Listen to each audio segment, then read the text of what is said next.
Hello and welcome to episode 324 of the video show. We are live. We're live across Facebook, YouTube, and LinkedIn, the big three. So that's exciting, isn't it? So this is episode 324 of the video show. If you're watching on LinkedIn, don't forget to follow me. If you're watching on Facebook, like my page. If you're watching on YouTube, don't forget to subscribe. So that's all the good stuff out of the way. As we're going through this video, if you feel like you want to ask a question, feel free to do that. I will be able to see those and I will answer as many questions as I can. I put out a video yesterday and just sort of saying what this episode was going to be about, and loads of people got back to me asking me questions about this particular subject. So I think I'm onto something good. This could be really useful to a lot of people. And that subject in particular is recording podcasts remotely. So before the pandemic, podcasts would probably be recorded in a studio. Guests would come into the studio and like travel wasn't really an issue. But now everyone's stuck in their own homes.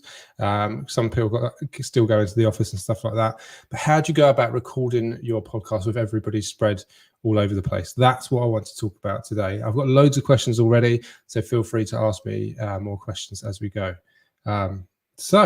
With that in mind, let's sort of go through what I'm going to be talking about today. So we're going to look particularly into how you record your podcast, how you edit it, how you use video in your podcast, how you get to guests, which I think is very important if you're going to get guests in your podcast or your show, and how you record the guest audio. And I've got a load of questions sort of about those subjects for the end of the episode. And then I'll leave guest questions or viewer questions to the end as well. So I've had an experience with producing a number of these shows. I've got my notes here, that's why I'm looking down. I've had experience with producing a number of these kind of shows that have only sort of sprung up since the pandemic. So my main experience of producing podcasts and producing shows like this has really been because of the pandemic. And I think it actually makes recording guests a little bit easier because you don't have to get them to commit to come to a particular place. It's just like, oh, have you got time on this day at this time? And then you can just record something through Zoom.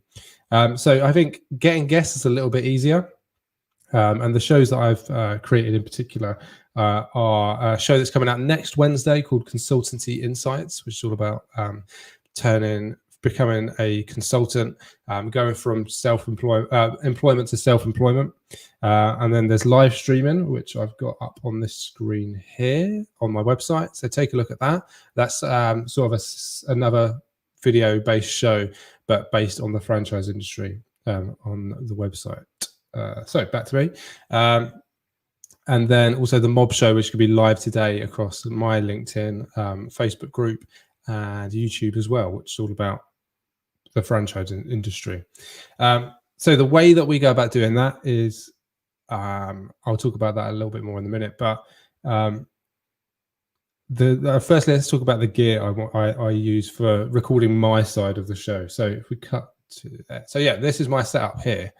So I've got my switcher here, which allows me to switch between all these different angles when I'm shooting the video. The audio side of things is through this Rodecaster Pro here, so I can play jingles and stuff like that.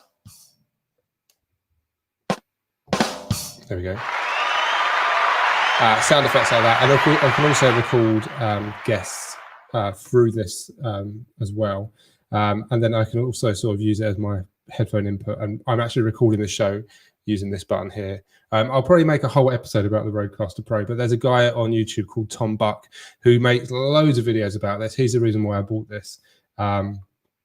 This is a really great bit of kit. So if you want to find out more about this without waiting for me to come up with it, then Tom Buck is the guy to look for on YouTube.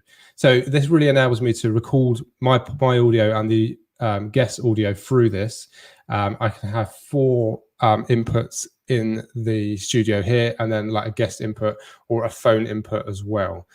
So this costs about £500 for this. It's really over the top, and if you're going to be doing it sort of yourself as a part-time thing, I don't think you need to sort of invest in this kind of equipment.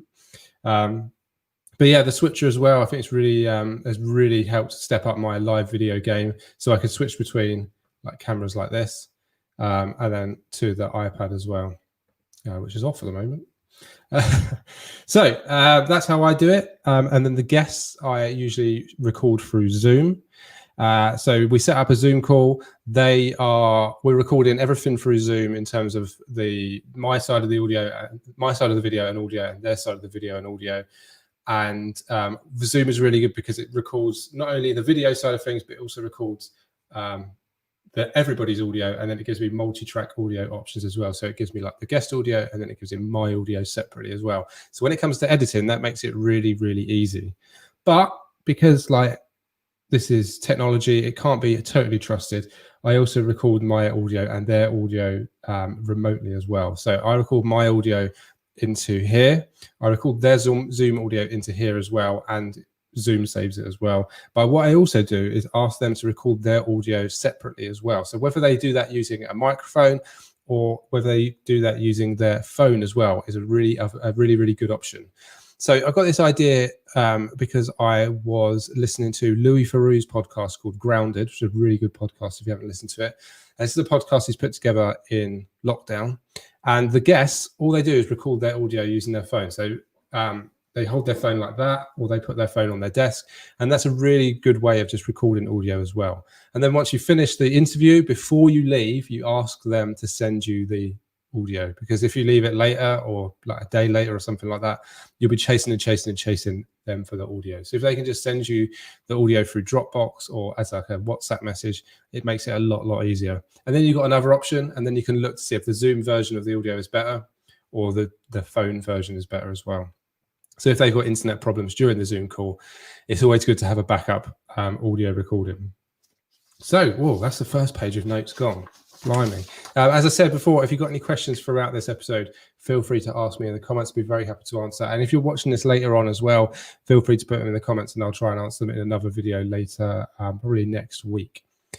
So how do I edit the video as well? So these shows I mentioned, like live streaming and there we go. Live streaming and the Mob Show and Consultancy Insights. How do I record the video side of things? So really, I just do it through StreamYard like this. So I've got record the guests usually through Zoom, and then record myself through. So if we just play this episode here, just give you an example of what this looks like. So I record my side of the video through StreamYard here, like I'm showing you through this episode now, and then the guest is usually through Zoom, and I use their video. I think it works well enough. It doesn't have to be perfect. People are well aware that because of the pandemic and everything like that, the video quality isn't going to be as good as it once was. But I also I can record them through StreamYard as well, which gives me HD option. Zoom probably isn't as great, as you'll see, like with this example. It's not that great a quality video. But it's good enough for what it is, I think, for the video option. So what do I do with the audio as well? So then I upload it to Anchor FM, and this sends it out to Spotify, Google, and then you can upload it separately. You sort of link it all up within Anchor to send it out to Apple as well. And it sends it out to loads of other different podcasting apps as well. At this point as well, let me know which apps you use to listen to podcasts in the comments, because I use Spotify, and I don't know, I don't really talk to many people about what platform they use to listen to podcasts. So let me know in the comments. I'll be interested to know what platforms you use. And then I also upload the full video to YouTube. I upload it to my website there, as you can see. So I've got all the episodes of live streaming from Series 1, Series 2, and the first episode of Series 2 is on the website. And then people can subscribe for updates. So when a new episode comes out, it's all sort of ready, set up and ready to go. And people will get updates on what's happening. And then I've got that with the video show as well on my website. So you'll be able to see this video on the website after this. There we go, back to me. And then to promote it, I put videos out like I did yesterday on LinkedIn, Facebook, and Instagram as well, to get people to know when the episode's coming out. So we're getting some feedback on. So Owen McGinty listens to on Apple Podcasts. Paul Ellis, a mixture of Apple and Spotify. Spotify and Podbeam from Rogan. And then check out is Spotify as well. Yeah, I use Spotify. I used to use Apple. I've got Podbean as well on my phone, but it's like I don't use it. But yeah, it's good to know what apps people are using. All sort of similar type of apps. Okay, so now I've got some loaded questions from people yesterday. So if you've got any questions you want to add to this, I will answer these at the end of this sort of row of questions. There's quite a lot to get through, but here we go. Oh, and then Ed, hello Ed, Podcast Addict, and then Christy, Apple Podcasts. There we go. Nice. So these are the questions we've got. So, are podcasts more relatable than talking head videos? So I think this is a question from Rogan yesterday. I think it really depends on who your audience is and where they are in like the sales cycle of things. Podcasts definitely seem to be like the trendy thing that people are doing. So like everybody's sort of looking to sort of longer form content like shows and podcasts. So it depends on what your audience is doing, where they are, what time of day they're going to be watching your show or listening to your show, where they're going to be. People aren't driving as much now, so they might not be listening to it, but they might be out running, they might be out walking, so they might listen to it. They might be out walking their dog. So I think it's sort of just think about who your audience is, and that will help you work out what kind of content you need to make, rather than thinking, all right, everyone's doing podcasts, I'm going to do a podcast. Think about who your audience is. Can one not do a podcast like a blog entirely alone? Yes, that's exactly what I'm doing right now. I don't have any guests on this show. I had guests on live streaming because that's a different subject. That kind of requires me to talk to people that know a little bit more about the subject they're talking about. So for the next episode of live streaming, I've got somebody talking about TikTok. I know absolutely nothing about TikTok.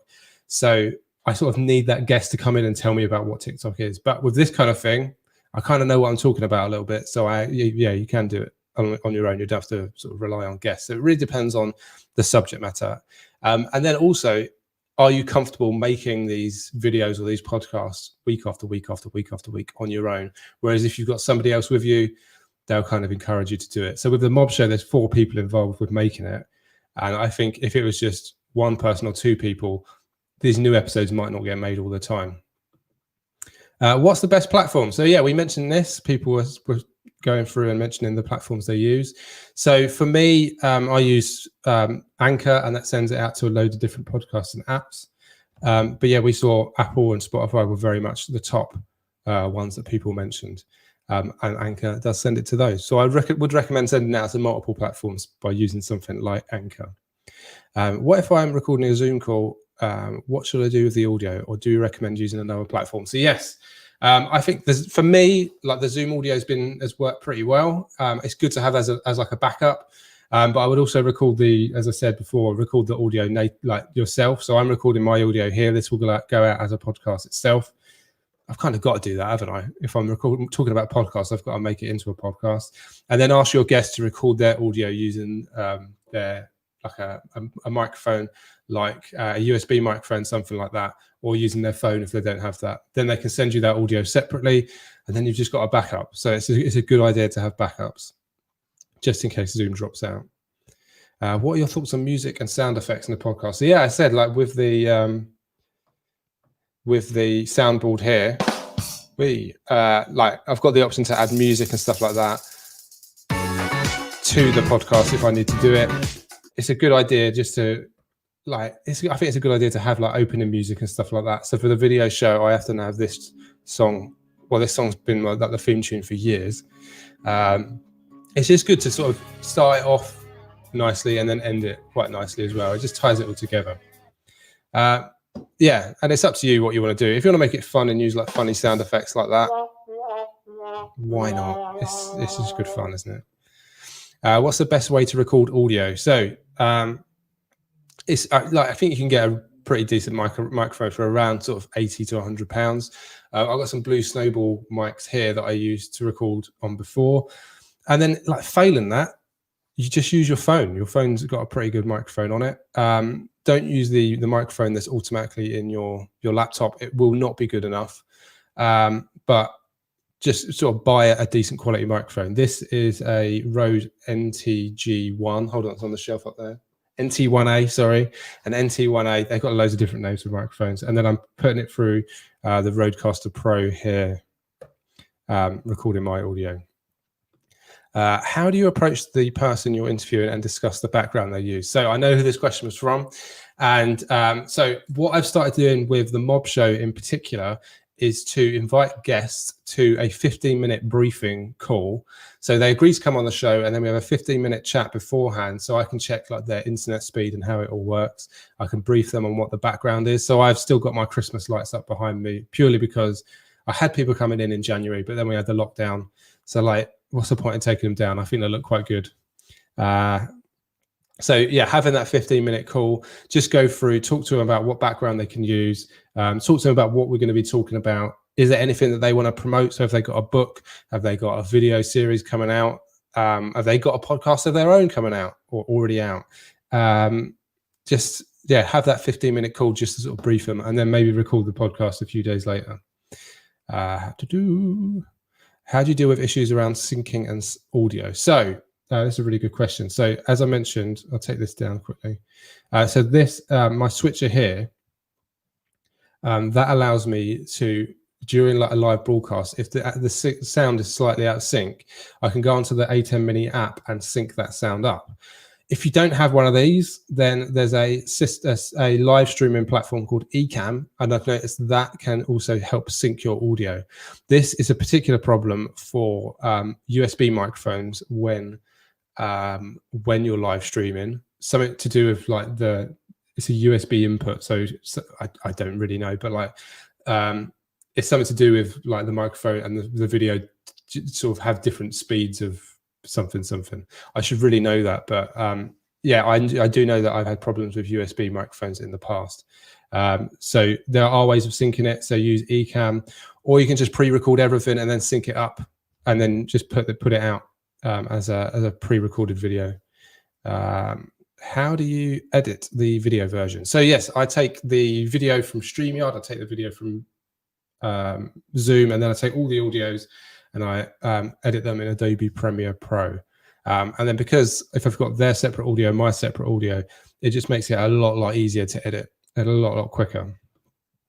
How do you promote it? So that's a good question. So yesterday, for example, I put out a video saying what I was talking about on today's show, and I got all these questions because of it. And then what I'll do, I'll take all of these questions individually and put them out as individual videos as well to promote people to go back to the website to watch the show and to catch up with it, like I do with live streaming there.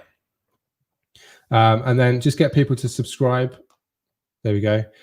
So they get an email every time a new episode comes out. Just do that, repurpose your content.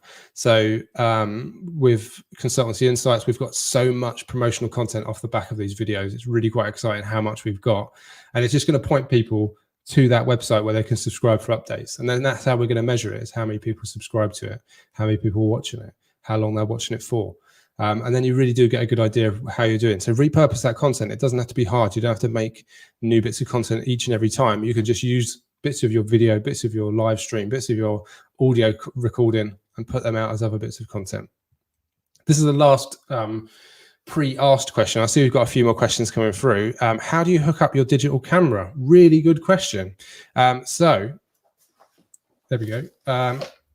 So I've got my camera, as I said before, onto the ATEM switcher here. That's a really over-the-top way of doing it. If you just got like a camera, a digital camera, I would recommend getting one with clean HDMI if you don't have one already. But I have sort of finagled this this camera, so that it's in focus. But if I go back, the focus won't follow me because I've sort of set the focus as solid. And the focus won't follow me. But if you've got clean HDMI, the autofocus will follow you. But the way that I would use this, if I was just using one camera, is to plug it into this Camlink 4K, which is a HDMI to USB converter. So the HDMI output from the camera goes into this goes into your computer, and then it picks it up as a webcam. It costs about £120, and I would highly recommend it. I've got two of these. So if I'm out and about in the future, at some point in the far future, then I will carry them with me just in case I want to use these to sort of show off and have a a good quality video, because like the built-in webcam for Macs are still really, really terrible, aren't they? I don't know if you've noticed. Okay, which switcher am I using from Owen? So it's A10 Mini. There are a few different versions of this. This is the A10 Mini, there's A10 Mini Pro, and then there's the A10 Mini ISO. This is the sort of the lowest end version, but saying that, it's still one of the best things. Seriously, one of the best things I bought for video ever. And I've been doing this for like 7-8 years. This is one of the best bits of kit I've ever got. It's absolutely, like, it's saved me so much time. I really like that feature you did, is that built in LinkedIn. What was that feature? Let me know. Yeah, let me know. So before we go, if you've got any other questions, feel free to ask me. If you're watching this later on, feel free to ask me, and I'll try and answer it in a separate video as well. Don't forget to share this video if you've enjoyed it. Subscribe wherever you're watching it. So Facebook, LinkedIn, YouTube. Feel free to ask. Feel free to subscribe. Thank you so much for watching, and so much for like getting involved in it as well. Really do appreciate it. And I hope you have a great weekend as well. So should we play out with some music? There we go, like that. Cool. Have a good one. Bye.